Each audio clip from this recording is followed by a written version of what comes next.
Okay, guys, the last part of this lecture, the last part, we're going to talk about cradles of diversity. What does this expression mean?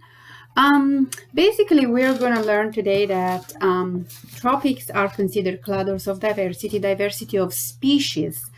If you ever take a trip to the tropics, you will be amazed of the abundance of diverse species that is over there.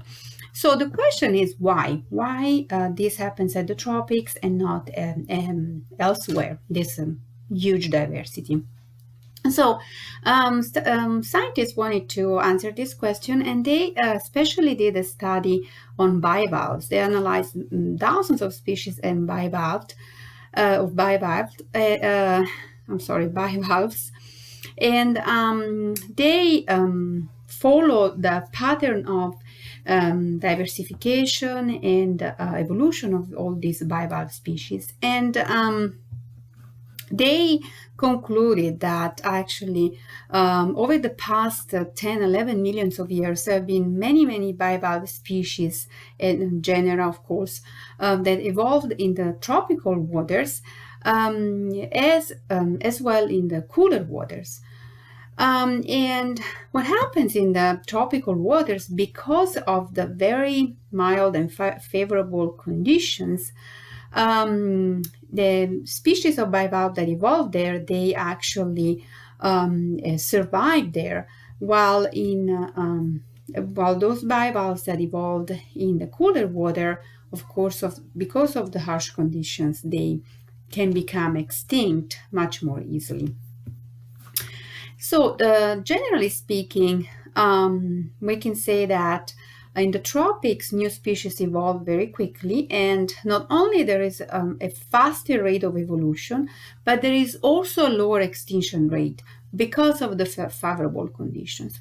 So these two elements contribute to the diversity that we find in the tropics. And of course, this is not just referred to bivalves, but also to all the other species that we observe, all the other genera that have so many species in them. These other studies were done, for instance, in birds to prove the same point. And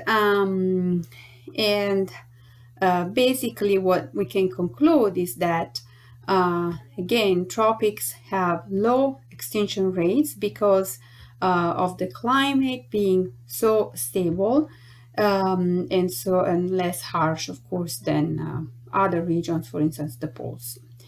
Okay, so higher rate of evolution, and this higher rate of evolution in tropics is favored by extra energy that is available. Remember that whenever there is extra energy available, the rate of evolution of change over time increases because there is extra energy to spare. We have talked about this concept, if you remember, at the very beginning.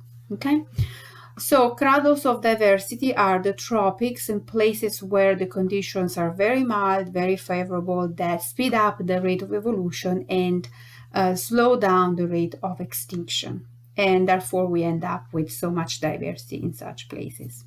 Okay, this was basically the last concept of this lecture. And there is this very interesting video that I'm not going to play. I really invite you guys to watch it. It's an awesome video about geological times and very well made. So please watch this video. It's very informative, reinforces your the concepts of this chapter. Okay, and I'm done here. I will see you, or you will hear me actually, in the next lecture. Thank you.